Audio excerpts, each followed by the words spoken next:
bienvenido a todos. Ahora vamos a dar inicio a la segunda reunión de ACTECU de este año, reunión que han estado a cargo de la doctora Macarena Gompers, a quien le queremos agradecer todas las gestiones en la organización de las reuniones.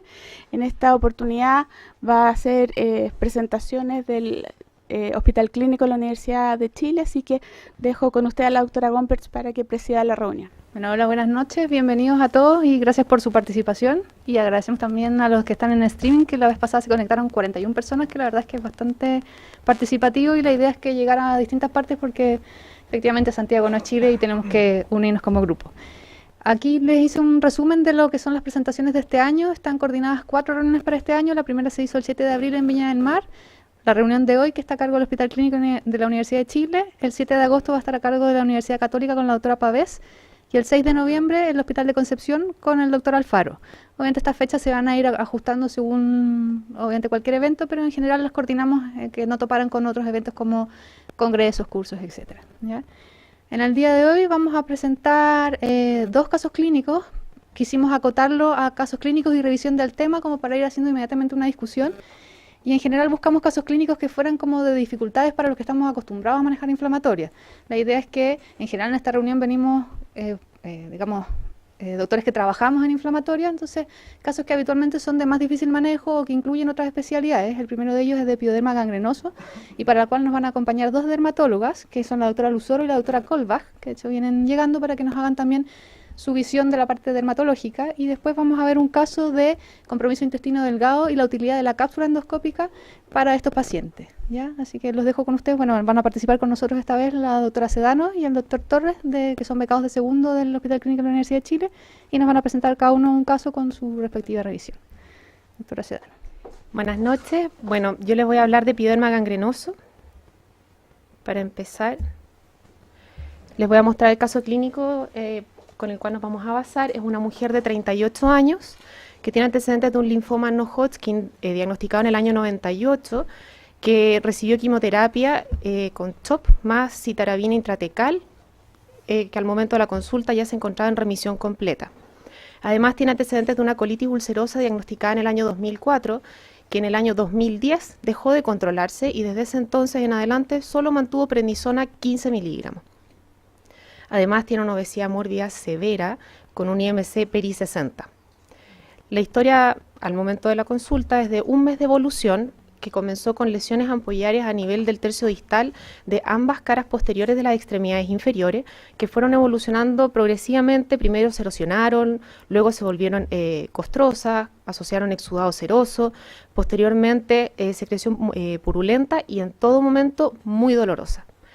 No asoció otros síntomas sistémicos como fiebre, y la semana previa al ingreso sí comenzó con deposiciones con sangre, más o menos 4 a 5 al día de consistencia disminuida.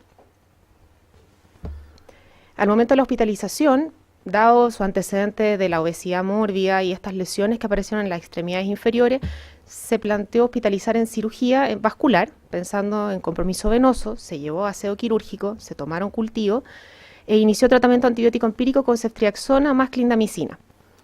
Postoperatorio evolucionó febril. El cultivo de la lesión mostró un Enterococcus fecalis con una Escherichia coli resistente y se ajustó tratamiento a meropenema ampicilina. El problema es que la paciente obviamente evolucionó con mayor dolor, las lesiones progresaron hacia la cara anterior de ambas extremidades inferiores y en el contexto de sospecha de un pioderma gangrenoso se evaluó por dermatología, quienes sugirieron tomar biopsias de las lesiones. Esas son la progresión de las lesiones. Y esta es la biopsia, en la cual podemos ver, esta es la parte del borde de la biopsia, que es como se deberían tomar, donde vemos que el estrato córneo está bastante engrosado, con una piel liquenificada, y aquí comienza el borde de la úlcera, donde se puede apreciar mucha fibrina y neutrófilos, que con mayor magnificación se ven acá bajo la superficie de la úlcera. Acá podemos ver además que asocia proliferación vascular, edema de la lámina propia y un infiltrado inflamatorio mixto linfoplasmocitario y neutrófilo. En la evolución presenta nuevos episodios de diarrea con sangre, se toma una colonoscopía que muestra una pancolitis ulcerativa con presencia de múltiples pólipos inflamatorios y un Mayo 3 a nivel de recto. y la biopsia confirma este compromiso de una colitis más leve hacia derecha, pero más activa y de compromiso moderado hacia izquierda y recto. Acá se puede ver las imágenes desde la válvula iliocecal, colon derecho, y aquí ya empezamos a ver la presencia de estos pólipos inflamatorios y esta colitis más activa a nivel del recto. En la biopsia muestra, bueno, hallazgos habituales, ramificación glandular, acá la imagen en sacacorcho, acortamiento glandular por infiltrado linfoplasmocitario en la base de la mucosa, que hace que la glándula se acorte. Por otra parte se ve un epitelio bastante erosionado, con disminución de la mucosecreción, también de las células caliciformes. Y acá con mayor aumento podemos ver los abscesos crípticos, aquí un absceso que está roto, este infiltrado importante linfoplasmocitario y neutrófilo, y la linfoplasmocitosis basal que hace que las glándulas se vean más acortadas. Del punto de vista de la colitis, lo que se hizo fue, en forma progresiva, ir haciendo un tapering de los esteroides, se agregó mesalazina 4 gramos, el sangrado cesó y clínicamente la paciente evolucionó bien. Y del punto de vista del pioderma gangrenoso, se manejó con curaciones, con un manejo tópico con crema de ciclosporina, con clobetasol y gentamicina, asociado a la corticoterapia sistémica que ya estaba en curso, y se hizo inyección de se inyectó por una vez betametasona intralesional. Y esta es la evolución de las lesiones 2 semanas post iniciado el tratamiento, que muestra bastante mejoría de las lesiones. Bueno, ahora vamos a hablar del pioderma. Para iniciar, la definición del pioderma es que constituye una dermatosis inflamatoria neutrofílica que compromete principalmente la piel, pero en forma más infrecuente puede comprometer otros órganos.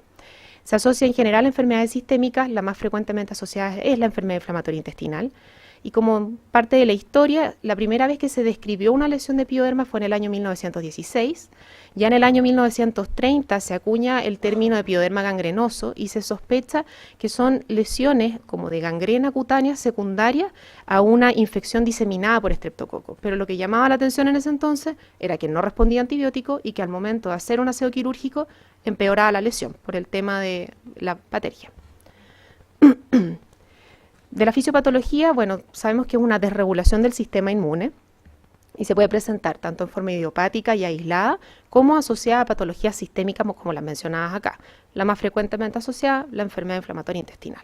Pero otros menos frecuentes son sobre todo los síndromes mielodisplásicos, mieloproliferativos, la gamapatía monoclonal, etc. De la fisiopatología la verdad es que hay varias teorías, menciono solo 5, para no marearlos, pero la principal es la disfunción neutrofílica. En este contexto se habla de que habría una migración disfuncional de los neutrófilos. Marzano lo que plantea es que hay un aumento de los linfocitos T a nivel del borde de la úlcera, que produce un aumento de las citoquinas y proinflamatorias locales, las más mencionadas TNF-alfa, interleuquina 8, y eso produce que linfocitos T que son normales, en presencia de un antígeno no conocido, vayan a migrar a la dermis y produzcan esta lesión inflamatoria.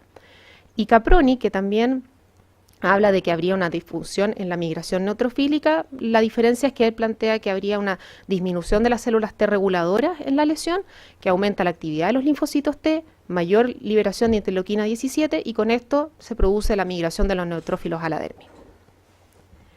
La otra teoría es la teoría de los inflamasomas, que habla como de una enfermedad, entre comillas, autoinflamatoria. Los inflamasomas son complejos multiproteicos, que son intracelulares y que reconocen proteínas asociadas a patógenos. Y con este mecanismo activan citoquinas proinflamatorias, sobre todo la interleuquina 1B, y con esto aumenta la producción de TNF e interleuquina 8. Como se pueden fijar, todos terminan en el aumento de la producción de citoquinas proinflamatorias.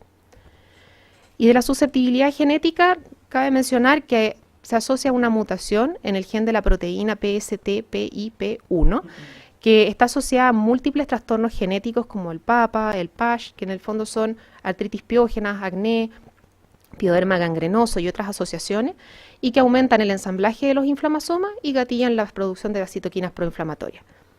La apoptosis de queratinocito y los cambios epigenéticos, la verdad es que son teorías bastante nuevas y en general se asocian a pioderma gangrenoso gatillado por fármacos. Respecto a la epidemiología, bueno, ya les mencioné que es una de las manifestaciones dermatológicas más frecuentes de la enfermedad inflamatoria, tiene una muy baja incidencia de 3 a 11 pacientes por millón al año, es más frecuente en mujeres, tiene un pic de incidencia entre los 30 y los 50 años, muy infrecuente en niños, no dan más del 4% de los casos. Y si lo vemos desde el otro punto de vista, la comorbilidad más frecuentemente asociada al pioderma gangrenoso también a su vez es la enfermedad inflamatoria. Y de ellos hay reportes de prevalencia que van desde un 4,8% en series italianas hasta 42% en series españolas. Respecto a la presentación clínica, se describen 4 formas básicas. La clásica es esta pústula o pápula dolorosa en extremidades inferiores con rápida progresión a úlcera, con exudado central, un rápido crecimiento y que se caracteriza por, si vamos de la periferia hacia el centro, un halo eritematoso levantado. Luego viene este borde violáceo socavado y después viene la úlcera con esta secreción o exudado central. Puede asociar o no síntomas sistémicos y la otra característica bastante importante es que una vez que uno da el tratamiento, la curación de la úlcera produce una cicatriz atrófica con gran deformación de la piel que se describe como un papel arrugado, en el fondo una cosa un poco cribiforme. La localización, la más frecuente es pretibial, pero también se puede ubicar en las manos, en el abdomen. Muy importante no olvidar que puede comprometer en forma típica la piel del ostoma en pacientes que están, por ejemplo, ileostomizados, más que nada por el fenómeno de patergia, también en sitios quirúrgicos. Y también hay casos reportados aislados de compromiso de riñón y pulmón. De las otras formas de presentación, más que nada como para mencionarles, les voy a mostrar una foto, el pioderma gangrenoso buloso, que se asocia en general a procesos linfoproliferativos y hematológicos, y la diferencia es que son bastantes pústulas que van coalesciendo hasta formar una gran bula, y esa bula se ulcera.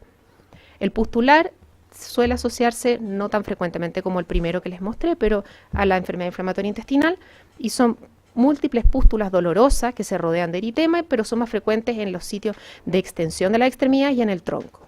Y por último, el pioderma gangrenoso vegetativo, que es raro, se presenta en general como una enfermedad aislada y es más que una úlcera como tal, es una lesión más bien superficial que se puede ubicar en la cabeza o en el cuello y no tiene este borde violáceo característico que les mencioné en un principio. Acá, bueno, imágenes del pioderma gangrenoso ulcerativo, del pioderma gangrenoso buloso, que es estas úlceras que coalescen y forman esta bula que luego se ulcera, el pioderma gangrenoso pustular y el vegetativo, que como muestra acá es una lesión en general única. Bueno, el diagnóstico claramente es un desafío, porque hay múltiples diagnósticos diferenciales. La historia en general tiene que ser muy detallada, siempre tener ojo con los exámenes asociados generales que uno toma, biopsia de piel, y siempre considerar que puede haber otras gatillantes, infecciones de la piel, insuficiencia venosa. Hay múltiples diagnósticos a considerar, lo cual hace muy difícil, en el fondo, encasillarse en que esto es un pioderma gangrenoso. Hallazgos que son habituales y que son importantes consignar: la patergia, como un gatillante del pioderma gangrenoso, se ve en un 20 a un 30% de las causas. Esta presencia de nódulos eritematosos, que son las pústulas, que son estériles, que aparecen en forma súbita, que se asocian a un muy importante dolor, que se describe incluso en los textos como un dolor exquisito, es un dolor bastante importante, los bordes violáceos que les mencionaba, y la presencia que en general es en extremidades inferiores. Y obviamente el antecedente que en general hay una enfermedad hematológica, neoplásica o muy frecuentemente enfermedad inflamatoria subyacente. Esta imagen la quería mostrar para no olvidarnos que en el caso de los ostomas podemos ver también estas lesiones asociadas que son pioderma gangrenoso, y muchas veces uno las pasa como que se infectó la zona. Respecto a la biopsia de piel en el diagnóstico, su rol, la verdad, no hay ningún hallazgo que sea patognomónico ni diagnóstico, más bien nos sirve para hacer una orientación y para descartar otras etiologías, sobre todo la etiología infecciosa. Recordar que siempre se tiene que tomar del borde de la úlcera, y puede mostrar como hallazgo más frecuente el infiltrado neutrofílico. Pero obviamente también va a depender del timing en que uno tome la biopsia y lo avanzado que esté la lesión. Esto, bueno, la verdad es que para los diagnósticos encontré 2 criterios más como para ordenar un poco este tema, y este trabajo se basó en 12 médicos que se han dedicado a publicar muchísimo en pioderma gangrenoso y les hicieron encuestas de qué es lo que a ellos les parecía más frecuente o más importante a destacar para poder hacer criterios diagnósticos del pioderma gangrenoso. Y el consenso, para resumir un poco la teoría, es que plantearon que habría un criterio mayor, que sería la biopsia con presencia de infiltrado neutrófilo, y criterios menores que incluyen excluir infección, el fenómeno de patergia, la historia de una enfermedad sistémica de base, las lesiones características pustulares que luego se ulceran, etc. La idea y lo interesante que me pareció esto es que al asociar un criterio mayor más al menos 5 menores, la sensibilidad del diagnóstico llega hasta un 80% y la especificidad hasta un 95%, lo cual en un diagnóstico tan difícil nos ayuda un poquitito a orientarnos. Y este es el otro trabajo que es un poco más antiguo, del año 2004, en que plantean también criterios mayores y menores y juntar en fondo 2 mayores más 2 menores. Y acá la diferencia es que los criterios mayores no incluyen la biopsia, sino que incluyen más bien la progresión rápida de estas úlceras y el descartar otras causas. Y de los menores se repite lo del trabajo anteriormente descrito. Del tratamiento. La verdad es que al ser una terapia de alto riesgo, en el fondo inmunosuprimir a un paciente que está con una lesión que es infecciosa, por ejemplo, no es menor. Por lo tanto, necesitamos tener una certeza diagnóstica previo al inicio del tratamiento. Y tiene 3 pilares. Uno es el cuidado de la herida, la otra es la inmunosupresión tópica y sistémica y tratar en el fondo el trastorno subyacente. Respecto al cuidado de la herida, limpieza rutinaria, obviamente con material estéril, manejar el dolor, eso es muy importante, muchas veces requieren incluso apoyo con anestesia. Evitar obviamente el riesgo de sobreinfección y lo más importante respecto al cuidado como tal de la herida es evitar vendas oclusivas, evitar medias de compresión, porque obviamente por el fenómeno de patergia que ya les mencionaba, empeoran la evolución. Respecto a la inmunosupresión tópica, en general se usa como terapia única en la enfermedad leve o muy localizada o muy superficial, pero en la enfermedad sistémica se tiene que usar como terapia asociada. Se usan corticoides o inhibidores de calcineurina tópicos, ciclosporina, tacrolimus, y de hecho, bueno, encontré un estudio que comparó tacrolimus con clobetasol en el manejo de pioderma gangrenoso periostomal. Es un estudio súper chiquitito en que 11 pacientes con tacrolimus y 13 pacientes con clobetasol demostraron que el tacrolimus con 7 de 11 tendrían un mejor tiempo de curación y sobre todo un mejor manejo en lesiones de mayor tamaño versus 5 pacientes que respondieron con clobetasol de un N de 13. Pero son estudios chiquititos.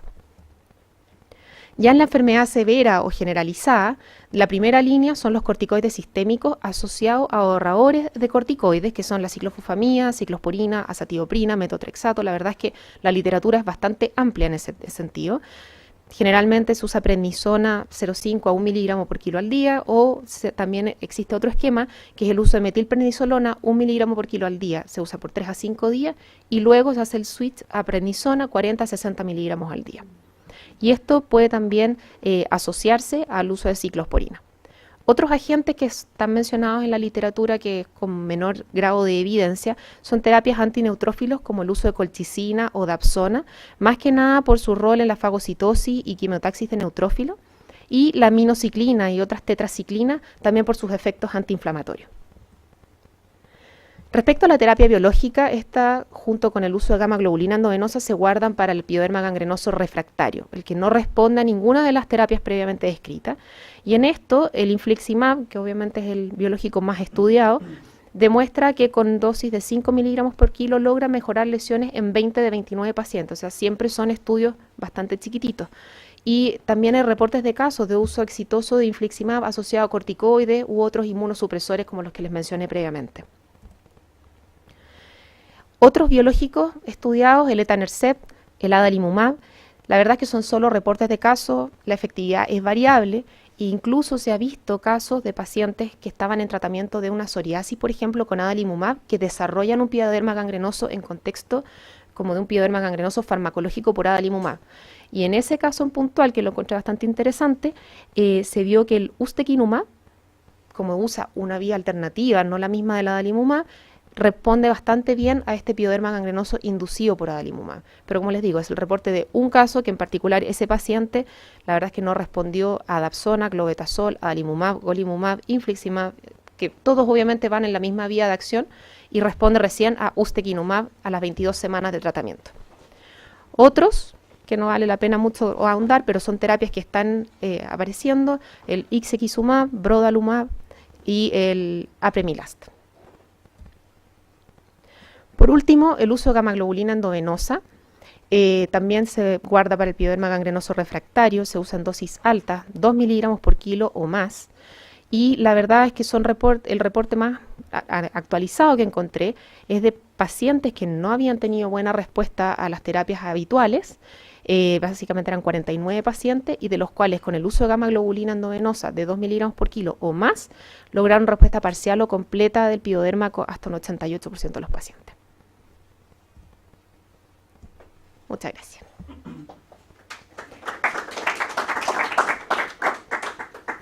Bueno, como les mencionó la doctora Gompers, nosotros invitamos a 2 dermatólogas de nuestro centro, la doctora Kolbach y la doctora Luzoro. No sé si tienen alguna opinión, algo que nos quieran aportar.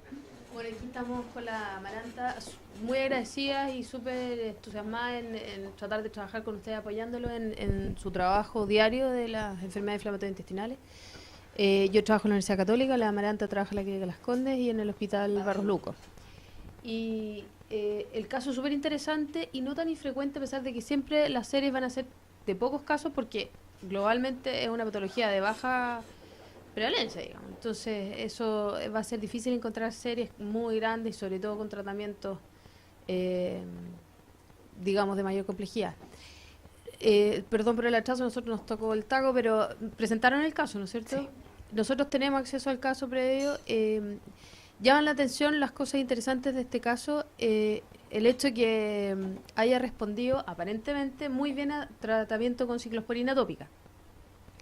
Pero en eso hay que tener harto cuidado. Nos ha tocado usar la ciclosporina tópica, es difícil de mandar a formular y por otro lado la respuesta no es tan satisfactoria. Probablemente la paciente se mejoró por el uso de los corticoides.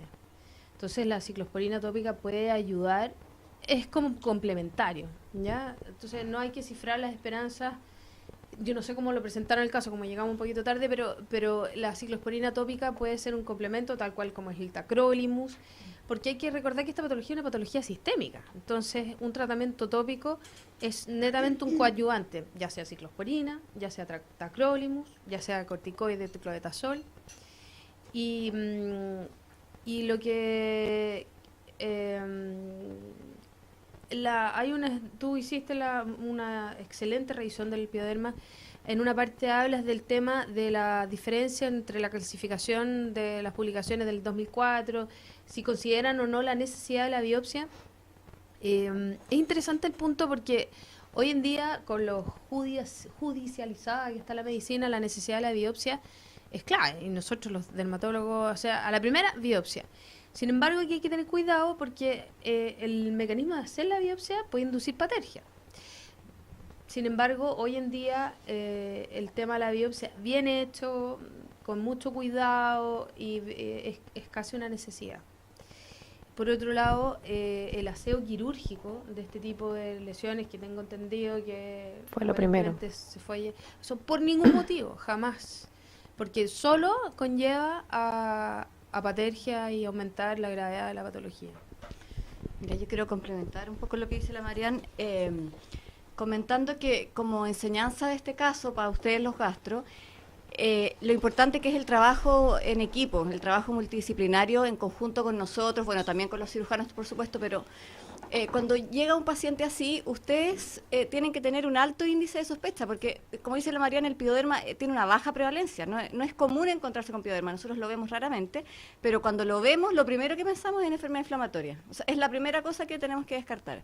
Y claro, cuando nos aparece la enfermedad inflamatoria es súper bueno, entre comillas, porque en el fondo va a tener tratamiento y va a tener mucho mejor pronóstico. Entonces, ustedes tener alto índice de sospecha y cuando les llega una paciente que ya, de hecho, este caso que tenía ya la colitis diagnosticada, abandonado el tratamiento, o sea, súper descompensado, yo por ahí estuve leyendo, le pedí a mis colegas del J que me contaran la historia, y llega con estas heridas, ustedes lo primero que tienen que pensar es en llamar al dermato para que por lo menos tenga una evaluación clínica antes que el cirujano, o no sé si antes o al mismo tiempo, pero en el fondo aquí lo que pasa muy comúnmente es que el que recibe a esta paciente se asusta porque piensa que es una cosa infecciosa y llama al cirujano y piensa que es un ectima o que es alguna cosa infecciosa y al tiro aseo quirúrgico porque si no va a terminar en un desastre. A mí los piodermas más complejos y más graves que me ha tocado ver y tratar ha sido después de un aseo quirúrgico. Es súper común eso. Por eso te comentaba, Rocío, que era importante comentarlo, porque a los cirujanos ven esto y de entrada hay que limpiarlo, para ir y darle antibiótico y limpiarlo. Y nos llegan después a nosotros con una patergia terrible y cuando ya es más difícil tratarlo. Entonces, en primera enseñanza, y sospecharlo, pedir evaluación clínica, comentarlo, y si es que hay duda, la biopsia es súper importante, porque a pesar de que no es categórica y absoluto el diagnóstico, cuando hay un infiltrado de abundantes neutrófilos en una paciente con enfermedad inflamatoria, uno al tiro ya está. Al tiro y si uno tiene duda, igual vas a cubrir al paciente con antibióticos, pero la terapia inicial con corticoides sistémicos es súper clave, porque si partes luego y con una dosis adecuada, esta paciente en 2 semanas, no sé si mostraste las evoluciones, Sí. a las 2 semanas ya está seca, o sea, fue súper rápida la respuesta.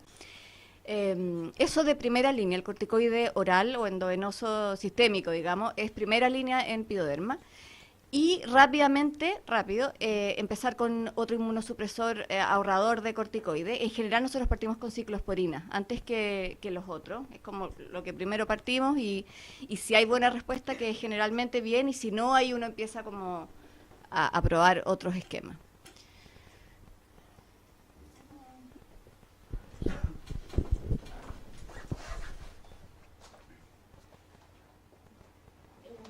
¿Qué opinan ustedes del corticoide intralesional? Porque entiendo que a esta paciente le pusieron corticoide intralesional. Es una alternativa súper usada, muchos casos buena, rápida, efectiva, porque además alivia rápidamente el dolor. Si los pacientes se quejan mucho porque les duele mucho el pidoderma. Yo he tenido experiencias para los dos lados, de bien, súper rápido, en el hospital principalmente, en que es súper fácil hacerlo. Y en otro caso especialmente terrible que tenemos ahora en la clínica hospitalizada, una paciente que le hicimos 3 veces intralesional y cada vez fue patergia, entonces fue súper mala experiencia. No sé. Hay otros reportes también que sí pueden ser de utilidad, metotrexato intralesional, con buena respuesta. Ahora, estas lesiones duelen a morir. O sea, el solo hecho de hacer inyección intralesional, hay que tener, digamos, corazón para hacerlo, porque braman los pacientes. No, de entrada. Primero ver una respuesta al tratamiento, como decimos, es una enfermedad sistémica. Ver la respuesta al tratamiento sistémico y si se va quedando, digamos, lento o se va viendo que está muy larvado, intentar tratamiento con corticoide oclusivo, tacrolimus y ya estas intralesionales como una segunda o tercera línea. Yo súper de acuerdo. Las veces que lo hemos usado ha sido porque algo pasó que hizo tope con corticoides sistémicos, lo tuvimos que bajar, empezó con la terapia de soporte y no respondía, ok, probemos cómo va con intralesional, pero de entrada es sistémico. Y dosis alta de sistémico, sí. O sea, quedan pegados por largo periodo, 40, 30. ¿Cuánto tiempo esperan para definir que el paciente no está respondiendo a corticoides? Porque, por ejemplo, nosotros por la enfermedad inflamatoria, en una crisis severa, definimos si el paciente, por ejemplo, es córtico resistente al 3.er al 5.º día. Como que no esperamos mucho, vamos rápido, como para definir si el paciente va a requerir una terapia de rescate, llámese biológico o ciclosporina. ¿Ustedes dan más tiempo? Sí, mucho más, por lo menos 2 semanas. O sea, por lo menos 2 a 3 semanas y claro, uno parte y a la semana ya ves que hay algo de mejoría, pero estáis pensando en que el corticoide es por harto rato. O sea, de entrada partes suplementando todas las falencias que te va a producir el corticoide porque sabes que el paciente va a quedar suprimido de todas maneras. Y de entrada pensar en un ahorrador de corticoide. De entrada también.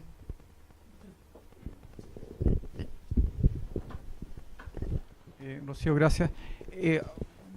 Una pregunta es, tú hiciste una visión en relación a las terapias biológicas, ¿algún comentario en relación a lo que son antiintegrina y uso en manifestaciones de este tipo?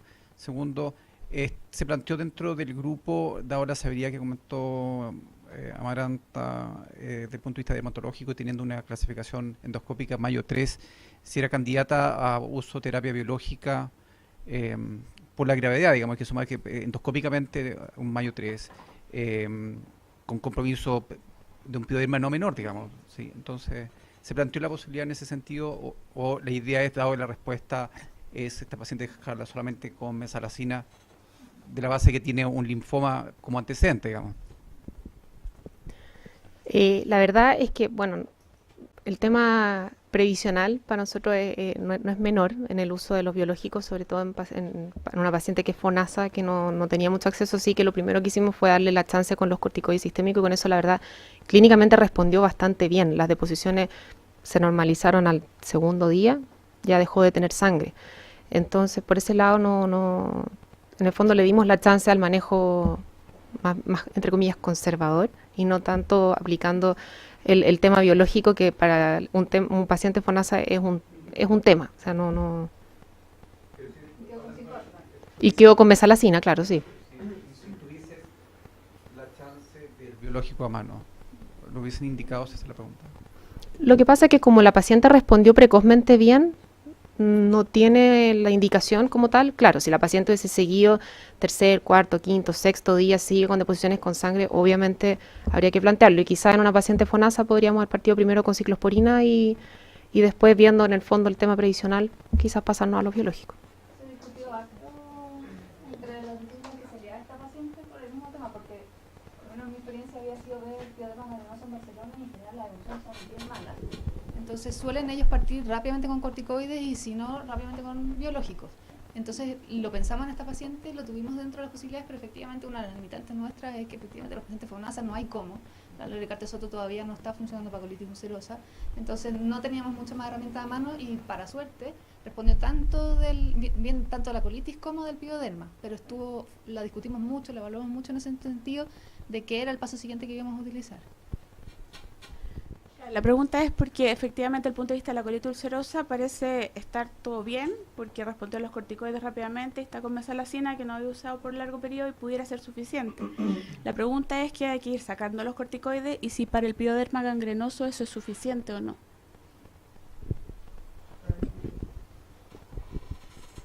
Probablemente el pioderma se va a demorar mucho más en responder. O sea, si la colitis al segundo día ya está ok, el pioderma claramente no va a pasar eso. En general, los piodermas los sigue por mucho tiempo. Entonces, por eso nosotros de entrada pensamos en un ahorrador de corticoides de entrada.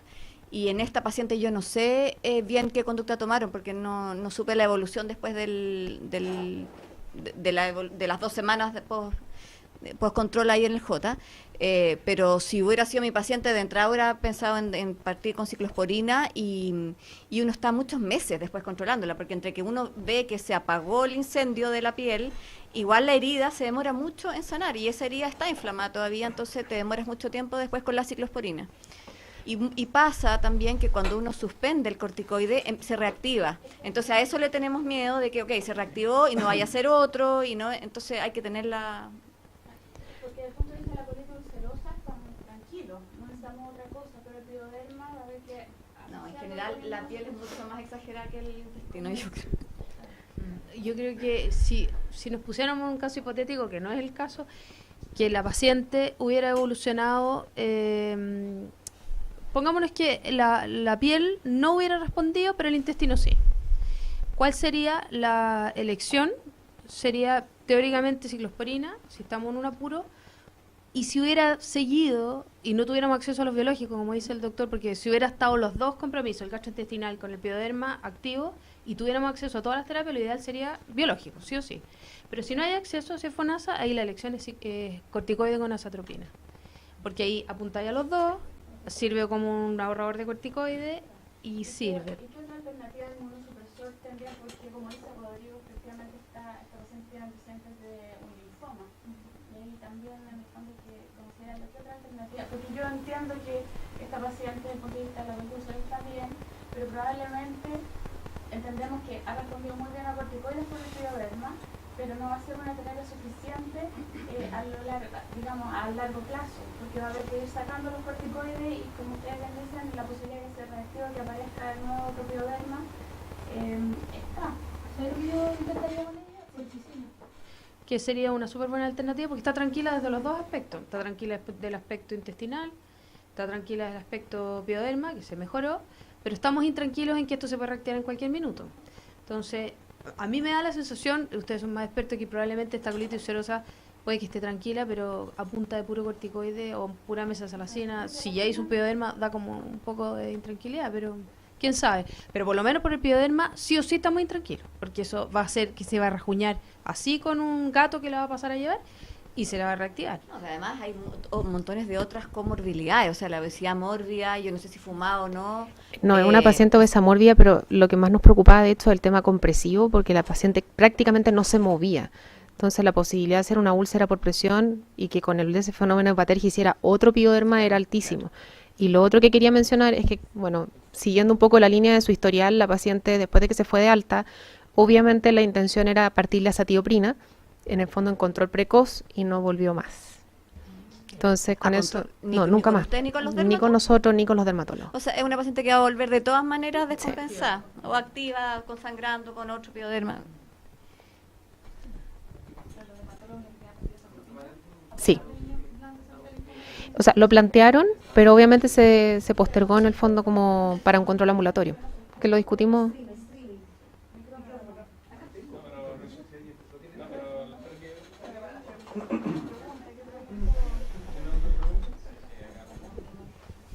No, que mencionaron la dosis de, hablaste de colchicina. Sí, ¿qué dosis? Sobre todo porque pensando en la enfermedad inflamatoria, se hace un poquito. Con Manuel nosotros hemos tenido, ¿te acuerdas, Manuel? Hemos tenido un par de casos en que yo siempre pido la autorización del gastroenterólogo porque obviamente que va a producir diarrea, pero dosis baja no sirve. Hay que usar por lo menos de 2 a 3 al día, digamos. Hay que ir partiendo de a poquitito, de a uno, viendo tolerancia, pero generalmente es bien tolerado y lo usamos mucho como para el tratamiento antineutrófilico en BSET, en pioderma, sobre todo entendiendo que la potencia es bajísima. O sea, lo estamos haciendo como una cosa para tranquilo, que tiene un linfoma, que está, digamos, es como para tener una cierta tranquilidad de que no se reactive. Pero ella necesita un tratamiento inmunosupresor de mayor potencia, si lo que nos complica el tema es el linfoma. En ese caso, yo no sé usted, la acetropina, ¿podría ser una contraindicación para su linfoma? Por eso, entonces, una cosa preventiva, dejarle acetropina, yo creo que podrían intentar con colchicina y ver. ¿Y por qué pensaron en acetioprina antes que ciclosporina en una paciente que había tenido linfoma? La verdad es algo que se planteó desde el punto de vista del equipo de dermato y lo discutimos de hecho con la Maca en su minuto, y por el mismo tema del linfoma no fue una opción, por lo menos en la hospitalización, y quedamos de discutirlo, revisar un poco más el tema para ver cuáles eran los riesgos reales.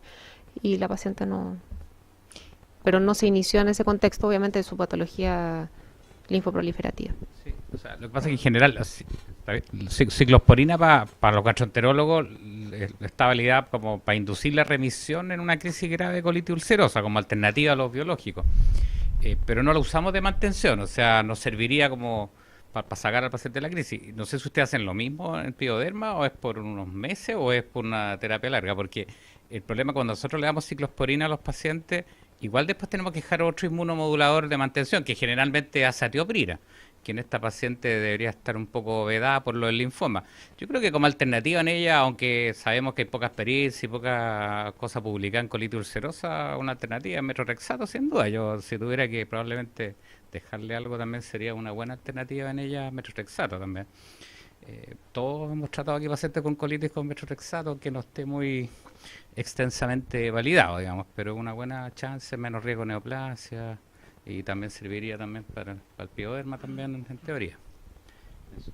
Mira, uno finalmente siempre aprende con los pacientes que atiende, y una cosa es lo que uno lee en los papers y en la literatura de lo que hay que hacer, y otra cosa es lo que te pasa con el paciente ahí, ¿cierto? A todos nos ha pasado que hay que como adecuarse al paciente. Y en relación a eso, hay una paciente emblemática que que lleva 3 años con pioderma y que está en este momento con su tercer pioderma. Partió con uno en la pierna, después uno en la cara, que comprometió la cara casi completa, y ahora está uno en la espalda, que mide más de 30 centímetros. Y con esa paciente que estamos todo el rato viendo qué hacer y que se han probado todos los inmunosupresores posibles y que existen y todos los biológicos, más gamma globulina, más... con ella hemos visto, por ejemplo, que cuando partió con el primer pioderma en la pierna, se cerró y estaba sana completamente, a todo esto sin comorbilidad, o sea, no es una paciente con enfermedad inflamatoria, le hemos pedido calprotectina todos los meses, esperando que aparezca, pero nunca ha aparecido. Se cerró, estaba sana completamente, empezamos el descenso, ya que estaba así, y aparece un nuevo pioderma en la cara. Entonces ahí tú decís, chuta, entonces subo de nuevo la ciclosporina, pero ya no responde a la ciclosporina, entonces le agrego otro, y claro, y metotrexato, y nos hemos paseado entre todos, y entonces ahí uno dice, pucha, ¿qué es? Claro, hay que jugar con cada paciente, depende de cómo esté. Recogiendo un poco la experiencia de la Amaranta, nosotros tenemos otro paciente con un Crohn que tiene un pioderma interglúteo, que yo creo que ustedes lo han visto, que también que estuvo con biológico, no respondió muy bien, qué sé yo, y lo que mejor le ha funcionado, como su pioderma era perianal, fue la cirugía que se le hicieron a ustedes. Porque en el fondo, junto con tranquilizar un poco la enfermedad, se logró la disminución, le hicieron colectomía. Se acabó la patergia de las deposiciones, el limpiarse. Así que cuando les toque pacientes con pioderma perianales, recordar que el mecanismo de la deposición crónica, de limpiarse, que el pañal, que es una patergia constante, entonces eso es... Sí, el otro tema también es el pioderma periostomal, porque eso realmente es un gran dolor de cabeza. Si un pioderma normal en algún sitio de piel ya duele mucho, el pioderma periostómico es realmente un desastre, porque hay que pegar una placa encima y después esa placa hay que cambiarla. Si una ostomía normalmente tú cambias la placa cada 4 o 5 días, con la secreción propia del pioderma, la placa se cae una vez al día o quizás, con mucha suerte, dura 2 días. Cada cambio de placa es un dolor que requiere a veces opiáceo para poder ser soportable. Y nosotros tuvimos una paciente que estuvo como 3 o 4 meses con el pioderma y al final, por suerte, con ciclosporina más prednisona, logramos de alguna forma, pero como ustedes dicen, demoró 3 o 4 meses y ahora cicatrizó. Y en esos pacientes, a veces, a pesar que uno dice no hay que operarlo, puede ser necesario cambiar la ostomía de sitio. Es decir, que sacar la ostomía, ponerla al frente solamente para dejar esa exposición de los cambios de placa y las deposiciones en el pioderma para darle alguna chance de cicatrizar.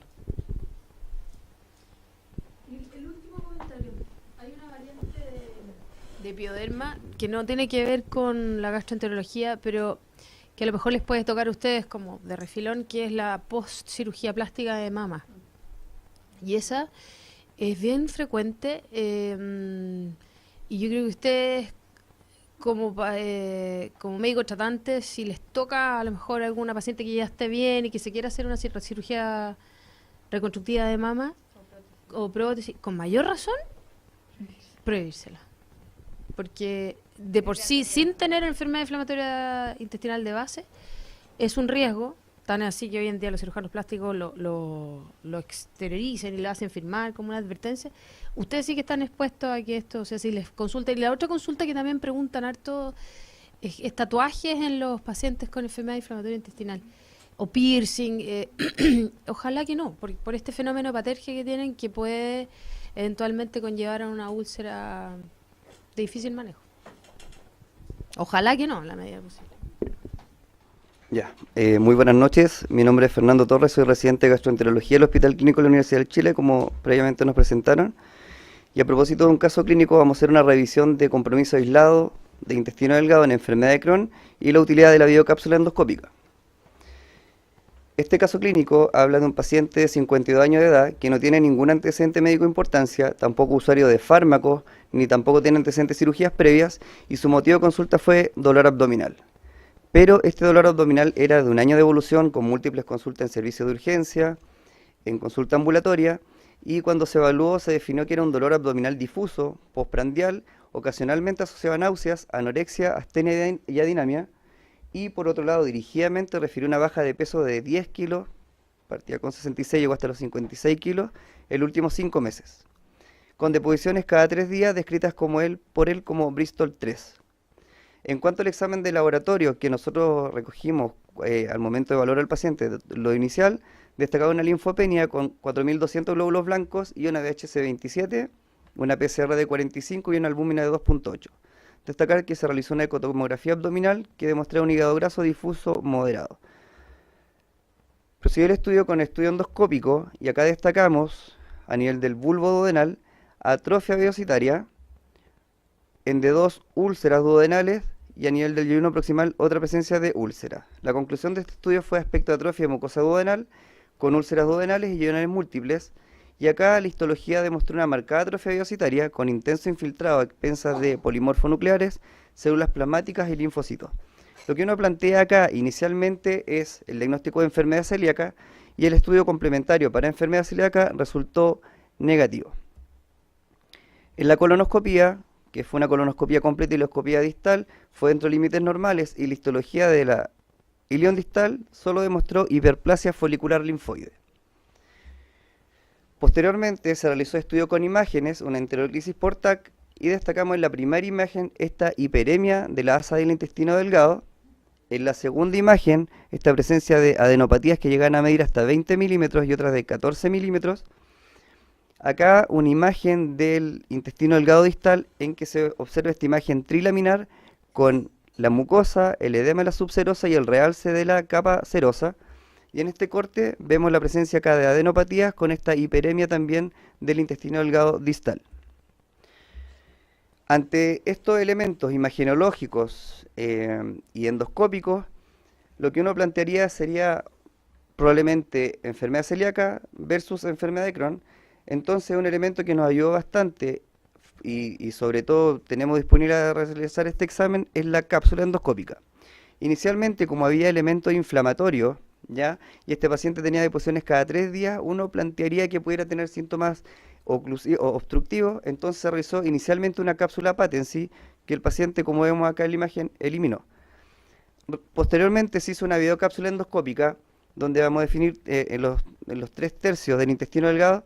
El primer tercio, vemos acá esta imagen de una úlcera, inicialmente en el duodeno, con abundante fibrina y ya se insinuaba un sitio estenótico. En el segundo tercio del intestino delgado, vemos mayor presencia de úlceras con bastante fibrina y también un patrón estenótico. Y en el tercer tercio del intestino delgado, vemos también acá un poco de presencia de sangre, ya que la videocápsula probablemente luchó contra este sitio estenótico y dada la presencia de inflamación, la úlcera y la fibrina, sangró un poco. Y acá también se ve ya un mayor compromiso obstructivo secundario a la presencia de úlcera en el intestino delgado distal. Ante una estenosis ulcerada, el diagnóstico diferencial en el contexto de este paciente sería una enfermedad de Crohn. Otro diagnóstico a plantear sería por ser usuario de AINES crónicos, pero este paciente no tenía ingesta de ningún medicamento en el tiempo, y por otro lado, presencia de un linfoma intestinal. Sin embargo, el linfoma intestinal tenemos que considerar que es un sitio único estenótico y acá había muchos más sitios. Después tuvimos acceso a la histología y inicialmente las 3 primeras láminas son del duodeno. Vemos acá que se ve una hiperplasia glandular, acá una distorsión de la arquitectura glandular. En el zoom vemos también acá que hay una disminución de la secreción de mucina y también una atrofia velocitaria con un aplanamiento de las vellosidades. Y en esta imagen de acá vemos esta presencia de células plasmáticas con este infiltrado también a expensas de polimorfonucleares. Y también vemos acá a nivel del epitelio esta linfocitosis epitelial. Destacar también que estas células que se ven acá son las células caliciformes que se encuentran disminuidas en cuanto a cantidad, que son las encargadas de la secreción de la mucina.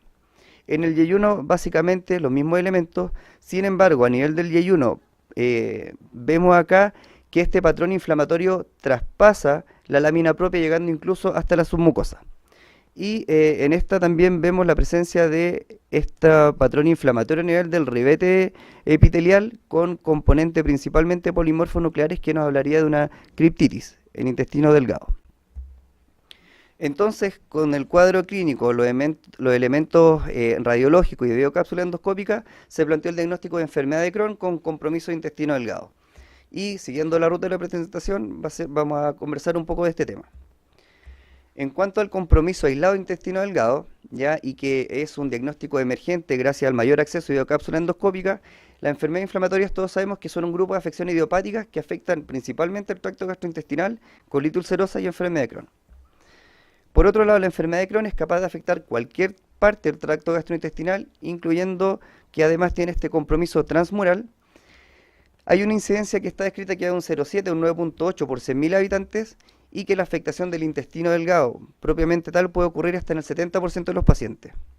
Y en cuanto al compromiso aislado del intestino delgado, gracias también al estudio con videocápsula endoscópica, se ha visto que puede llegar hasta un tercio de los pacientes. Por esto mismo, el significado clínico de esta enfermedad ha generado bastante interés desde el punto de vista de los especialistas que ven enfermedad inflamatoria, ya que se considera que puede plantearse como un nuevo fenotipo, considerando la clasificación de Montreal, que desde el 2005 se ha planteado que este puede ser un fenotipo exclusivo que pudiera agregarse en las nuevas guías clínicas. Hay mayor riesgo de recaída clínica en esta enfermedad como tal, y se ha descrito que la enfermedad yeyunal es un factor de riesgo significativo tanto para estenosis como múltiples cirugías abdominales. También está descrito que hay mayores tasas de estructuroplastías y hospitalizaciones, y hay una mayor prevalencia en la población oriental. La verdad es que haciendo la revisión de este tema, había muchas publicaciones de grupos coreanos en que ellos hablaban de una prevalencia hasta en 30% de los pacientes con enfermedad inflamatoria, a diferencia de las publicaciones occidentales que van de un 10 a un 15%. Este gráfico también lo quiero mostrar en que la sobrevida libre de cirugía en los pacientes que tienen compromiso yeyunal es mucho más baja a diferencia de los pacientes que no tienen compromiso yeyunal. Y por otro lado, los pacientes que tienen compromiso de intestino delgado en enfermedad de Crohn, la verdad es que todos los factores que se ven acá no son muy categóricos, pero sí hay una cierta tendencia en los pacientes fumadores y en los pacientes que tienen el diagnóstico de una fístula perianal podrían tener mayor compromiso. En cuanto a los biomarcadores, en esta patología, muy conocido es el ASCA, en que se encuentra asociado un 50, un 80% con enfermedad de Crohn. Sin embargo, la sensibilidad es baja, pero por otro lado la especificidad es mucho más alta. Y mencionar estos 5 elementos o biomarcadores que se encuentran en investigación, no está como especificado, tabulado, que se le solicite a todos los pacientes de forma categórica. Sin embargo, en los estudios que se han realizado, se ha demostrado que la presencia de 3 o más marcadores hablan de una enfermedad mucho más grave, con mayor riesgo de recaída y hospitalizaciones y cirugías posteriores. Y desde el punto de vista genético, describir los que están mencionados acá, pero nuevos marcadores genéticos, que son los que están mencionados acá, hablarían de que tiene una relación de un 15 o un 20% con compromiso exclusivo de intestino delgado.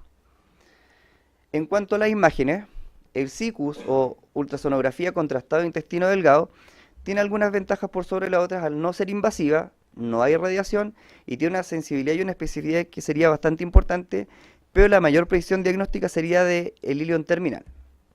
En cuanto a la enterotac o enteroresonancia, a diferencia de la otra, esto detectaría anomalías de la mucosa y también mostraría las manifestaciones tanto transmurales y extramurales. También tiene sensibilidad bastante elevada, al igual que la especificidad. Lo que sí es que en la enterotac hay exposición a radiación repetida, por lo que no sería una opción muy favorable a los pacientes que tienen que controlarse con imágenes posterior. Y la enteroresonancia sí tendría ausencia de exposición a radiación y también sería mejor para la detección de estenosis en el intestino delgado. Y otro de los métodos de diagnóstico que se pudieran utilizar es la enteroscopía asistida por balón. Este examen, si bien permite el muestreo de tejido, es súper importante para la toma de decisiones con biopsia, también considerar que es altamente invasivo, ya que tiene una tasa de complicación que es no menor de un 3 o un 5%, que incluso en la literatura se menciona que puede llegar hasta un 10%. Lo trascendental de este examen es que si se asocia con una videocápsula endoscópica, al tener las imágenes previamente, dirigiría el abordaje de la enteroscopía asociada a balón para la toma de biopsia. Y en este trabajo, que salió en el 2017, en abril del año pasado, comparó la videocápsula endoscópica, haciendo una introducción al tema que viene posteriormente, con la enteroresonancia, y demostró que la tasa diagnóstica y de detección de enfermedad de Crohn era similar, así como también comparando la videocápsula endoscópica con la ultrasonografía contrastada de intestino delgado, también tenía los mismos resultados.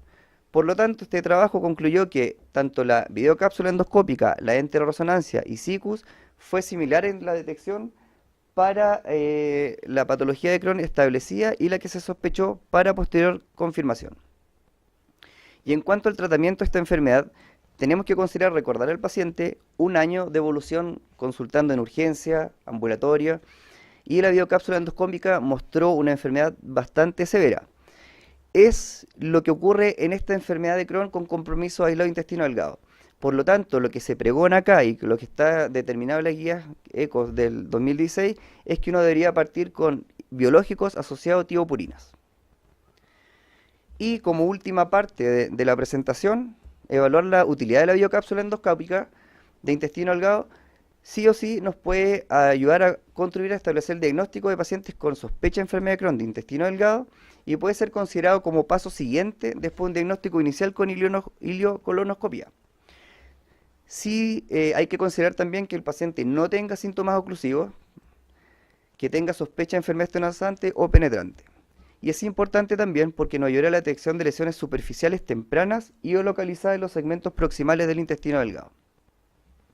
Las indicaciones de la cápsula endoscópica están establecidas, pero llevándolo al caso, sería importante plantearlo cuando hay sospecha de enfermedad de Crohn o cuando hay una enfermedad de Crohn también establecida. En este paciente, al haber compromiso en el intestino delgado, tenía síntomas oclusivos, fue importante realizar la cápsula patency, ya que el riesgo de retención de cápsula endoscópica propiamente tal es de un 2 a un 5% y en enfermedad de Crohn destacar que puede ser hasta un 15%. La cápsula patency evalúa el riesgo de retención por estenosis y esto está conformado en la parte superficial por un cuerpo de lactosa que se desintegraría a partir de las 40 a 70 horas si esta cápsula se retuviera. Y tiene también el mismo tamaño que la cápsula endoscópica. En ausencia de estenosis, la cápsula patency se expulsa entera dentro de 70 horas y en caso de estenosis u otras causas de retención, luego de 70 horas se deshace y se elimina deformada y vacía y esto generaría una contraindicación para el uso de cápsula endoscópica. Vemos acá en esta imagen de esta cápsula rojita, sería lo que uno vería en una radiografía o un examen imagenológico donde quedaría ubicado esta cápsula patency. Ahora bien, volviendo a la utilidad de la biocápsula endoscópica, la verdad es que las guías clínicas tanto ESGE y ECO recomiendan su uso y más importante aún es que estas guías clínicas han validado ciertos índices de puntuación endoscópicos para determinar la actividad inflamatoria en pacientes con enfermedad de Crohn. Y los dos más conocidos que están ampliamente validados son el puntaje de Lewis y el SEC-DAI. En cuanto al score de Lewis, son 3 elementos que uno evalúa, sobre todo en distintos tercios del intestino delgado, se divide en 3, y lo que uno ve es la presencia de edema villositario, de úlceras aftosas y de estenosis ulcerada. Se hace esta evaluación en los 3 tercios del intestino delgado y cuando hay un puntaje mayor a 790 hablamos de un cuadro clínico inflamatorio moderado a severo. Esto como ejemplo, considera que hay una escala de Lewis con un puntaje de 5.568. Cuando se eleva el puntaje y lo que le da más trascendencia es cuando la cápsula endoscópica determina sitios estenóticos numerosos, múltiples, cuando está asociado también a ulceraciones. Esto es lo que da más puntaje y lo que tiene más valor.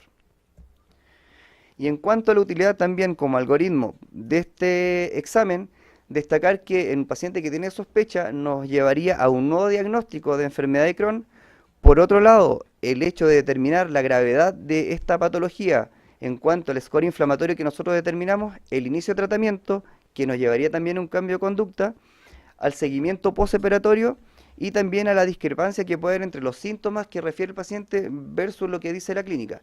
Estos pacientes probablemente, poniendo un ejemplo, pueden llegar a la consulta, pueden estar asintomáticos, uno le hace un examen, una calprotectina fecal que va a estar continuamente elevada, uno puede realizar este examen como seguimiento. Y como cambio de conducta, a lo que también mencionaba anteriormente, este es un trabajo que se realizó en Portugal y vemos que pacientes en los cuales se realizó la cápsula endoscópica, en este grupo de pacientes, antes de la cápsula endoscópica, la verdad es que el uso biológico era bajo el porcentaje, pero después de haber realizado la cápsula endoscópica con los hallazgos, aumentó el uso de biológicos. Y lo mismo ocurrió con las tiosporinas. Ahora bien, en relación al hallazgo de cápsula endoscópica, cuando nos enfrentamos al paciente, también nos ayuda a determinar según el puntaje que nosotros encontramos con el score de Lewis, determinar si partimos o no con tiopurinas y o biológicos, y la verdad es que en el grupo que tenía bajo porcentaje nos ayudó a cambiar la conducta y se decidió no optar por esta terapia, versus los pacientes que eran mucho más graves, sí se optó por partir con tiopurinas y asociado a biológicos.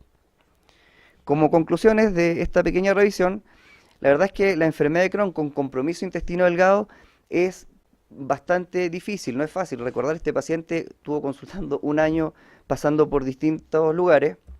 El diagnóstico claramente está basado en hallazgos clínicos, lo que nos relata el paciente, en los hallazgos imagenológicos e histológicos.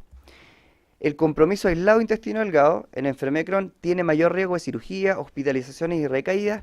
Y recordar que la videocápsula endoscópica en este paciente, sobre todo, fue útil para el diagnóstico diferencial. También es útil fuera de esto en la toma de decisiones y también en el seguimiento de pacientes. Muchas gracias. Muchas gracias por la presentación. Algunos pequeños comentarios y después de la parte clínica. La clasificación de Montreal en realidad lo que hizo fue más que darle importancia, es quitarle piso, porque la clasificación original de Viena del año 98, el compromiso aislado intestino delgado era una entidad absolutamente aparte, pero la clasificación de Montreal la saca y solo la agrega. Bueno, la razón que dan cuando tú lees ahí el Working Top es que es tan bajo el compromiso aislado que es distinto a la cifra, porque originalmente 4 a 5% se relataba de que podían tener compromiso del intestino delgado, pero las cifras grandes, las últimas, la razón que ella, que cuando juntaron sobre 1000 casuísticas era solo 1%. Entonces, en ese sentido, claro, la clasificación de Montreal, más que darle importancia, le quitó, porque la original sí lo tenía. Así que ese es un punto, pero no ha tocado pacientes exclusivamente con compromiso de intestino delgado, y reforzar el concepto que tú decías, que tiene una alta chance de cirugía. No rara vez el diagnóstico se ha hecho por la pieza quirúrgica. El paciente ha ido de inmediato a una cirugía con el diagnóstico diferencial de alguna enfermedad neoplásica. Ahora, si ustedes están en ese sentido absolutamente convencidos respecto al caso clínico de la enfermedad de Crohn, pero mi diagnóstico para este paciente hubiese sido que él tiene una yeyunitis ulcerativa. Eso hubiese sido mi diagnóstico en base a la atrofia que tú tienes y a los marcadores de la enfermedad celíaca que salieron negativos. A lo mejor ha respondido muy bien y están seguros, pero estos casos, como ustedes saben, son un estado medio prelinfomatoso, y ahí te ayuda, a lo mejor lo hicieron, la citometría de flujo, encontrar estos linfocitos aberrantes. Pero en base a la linfocitosis que tiene tan importante en el epitelio, a la atrofia vellocitaria, yo lo que hubiera pensado que él tiene es una yeyunitis ulcerativa, que es como un estado prelinfomatoso, y tienen esta historia como bien arrastrada a los pacientes de compromiso y de afectación ahí del cuadro intestinal delgado. ¿En la yeyunitis ulcerativa ustedes han visto también compromiso extenso con el ilion incluido? Y no ha ido bien los pacientes. Entonces, el único de poner ahí la atención, que si ustedes están convencidos, perfecto, pero hay que estar ahí muy atento, porque en algún momento esto varía y ya se transforma en una enfermedad linfoproliferativa, en un linfoma. Entonces, estar muy atentos ahí, así es genuinamente un Crohn aislado de intestino delgado, pero en base a lo que ustedes mostraron, especialmente por la atrofia, mi diagnóstico hubiese sido una yeyunitis ulcerativa. Y ese es un punto. Segundo, con la evidencia en el escáner y de la endoscopía alta, probablemente yo, y obviamente esto es general después de la batalla, probablemente a lo mejor no sé cuál era la necesidad de hacerle la cápsula. Probablemente si me hubieran preguntado, yo hubiera ido de inmediato a las biopsias, enteroscopía doble balón, ir a mirar lo más que pudiésemos, pero esto obviamente con la perspectiva del tiempo, y usted que lo muestra tan simple, seguro que ahí con el paciente tiene miles de complejidades que es difícil de, obviamente, atisbar desde aquí, de estar sentado. Totalmente de acuerdo con el comentario de Manuel. Yo creo que hay que tener cuidado un poco en el diagnóstico, tener un poco de base. La pregunta es cómo lo van a seguir, digamos, porque debo entender que usaron terapia biológica, ¿sí? La idea es repetir una cápsula endoscópica a los 6 meses Okay. internacional. Ya. Y bueno, ante la duda también que teníamos sobre las imágenes, yo mandé las imágenes de la cápsula endoscópica al centro de Barcelona, donde nos ponen cápsula endoscópica, y ellos también obviamente saben que el diagnóstico es difícil, pero les orientaba también que no me tenía.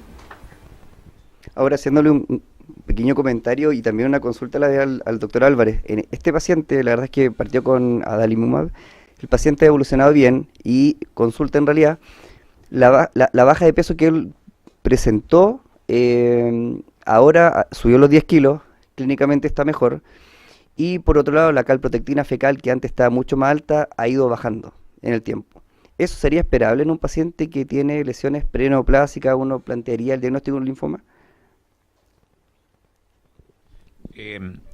Si tú me preguntas, no es lo habitual, pero hay casos reportados de respuestas parciales y temporales de pacientes con linfoma o estos estados de uveitis ulcerativa a terapia biológica. Hay que decir, uno de los tratamientos que se usa, como ustedes saben, es los corticoides en altas dosis, y se usan una serie de inmunosupresores, y por lo tanto es un punto que hay que tenerlo ahí presente. No es lo habitual, eso le da punto a que esto sea genuinamente una enfermedad de Crohn, y hay que ver la evolución. Que sigan siendo tan participativas las reuniones, que quedan 2 más en el año todavía. Así que los invitamos a todos.